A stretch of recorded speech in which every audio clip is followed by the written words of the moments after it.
తెలుగునాట శ్రీరామనవమి అంటే భద్రాచలమే గుర్తుకొస్తుంది. ఇక్కడ జరిగే సీతారాముల కళ్యాణోత్సవం దేశమంతటికి కన్నుల పండగే. తల పురాణం ప్రకారం రాముల వారు సీతమ్మని వెతుక్కుంటూ ఇక్కడ భద్ర అనే మహర్షిని కలుసుకున్నారట. భద్ర మహర్షి ఆతిథ్యాన్ని అందుకున్న స్వామి తాను సీతమ్మను రక్షించిన పిదప తిరిగి అటువైపుగా వచ్చి పునర్దర్శనాన్ని అందజేస్తానని భద్ర మహర్షికి మాటిచ్చారట. అతని కోరిక మేరకు అక్కడే వెలిశాడు. అదే భద్రాచలం.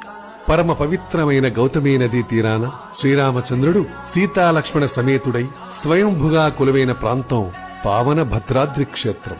ఈ క్షేత్రం ఎంతో ప్రాచీనమైంది.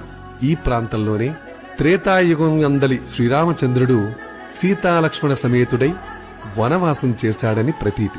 శ్రీరాముని భక్తుడు గోపన్న స్వామికి సరైన ఆలయం లేకపోవడంతో పన్నులుగా వసూలైన ధనంతో రామాలయాన్ని సర్వాంగ సుందరంగా నిర్మించాట.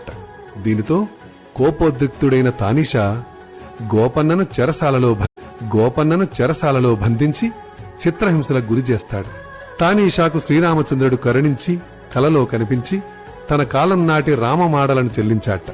దీనితో గోపన్న భక్తికి మెచ్చి తన తప్పును తెలుసుకుని ఖైదు నుంచి విడుదల చేశాట. తానీషా ప్రభువు ప్రతి ఏటా భద్రాచలంలో జరిగే సీతారాముల కళ్యాణానికి ముత్యాల తలంబరాలు సమర్పించేవాడట. గోపన్న ఎప్పుడూ రామనామ కీర్తనలు పాడటంతో రామదాసుగా ప్రసిద్ధికెక్కాడు.